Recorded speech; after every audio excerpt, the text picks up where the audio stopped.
భయ్యా ర్యాపిడో కదా? భయ్యా ర్యాపిడో ఓటీపీ 6969. ఓకే ఓకే భయ్యా చిన్న ఫ్యామిలీ కాల్, ఏమనుకోకు. సరే సర్లే, మనమే కదా, పర్లేదు, అబ్బాయిలమే అర్థం చేసుకుంటాం. కాదు, నీకు బుర్ర పనిచేస్తుందా లేదా? నీకు అసలు నేను ఎవడెళ్ళమన్నాడు? ఇది టైం ఎంత? నువ్వు చేసే పనులు ఏంటి? నాకు రోజు ఎన్నిసార్లు చెప్పినా చిరాకు తెప్పేస్తున్నావు తెలుసా? నాకు మెంటల్ తెప్పేస్తున్నావు. నాకు పిచ్చో టైప్. నేను ఏం చేస్తాను నాకే తెలియదు. నిన్ను ఎవడెళ్ళమన్నాడు? టైం ఎంత అయింది? ఈ టైంలో నిన్ను ఎవడెళ్ళమన్నాడు అసలు? అది చెప్పకుండా వెళ్ళావు, ఎవరికి చెప్పకుండా, ఇంట్లో కూడా చెప్పలేదు, నాకు చెప్పలేదు. అవసరమా ఈ టైంలోని? నాకు పిచ్చి తెప్పించావు అనుకో, నేను దేనికో దానికి గుద్దేస్తాను. నాకు మెంటల్ వచ్చేస్తుంది. నాకు నీలాగా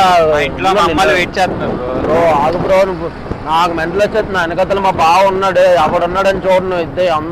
ఇద్దరిని గుద్దేస్తాం, గుద్దేసి పేరు రాసిస్తాం. ఏదనుకుంటాను కావట్లేదు, గుద్దేస్తాను నేను. హలో, గుద్దేస్తాను, ఉండు బ్రో, గుద్దేస్తాను నేను. కట్ చేసింది భయ్యా ఫోన్. ఫోన్ చేయి, మళ్ళీ ఫోన్ చేయి. అదవరు అసలు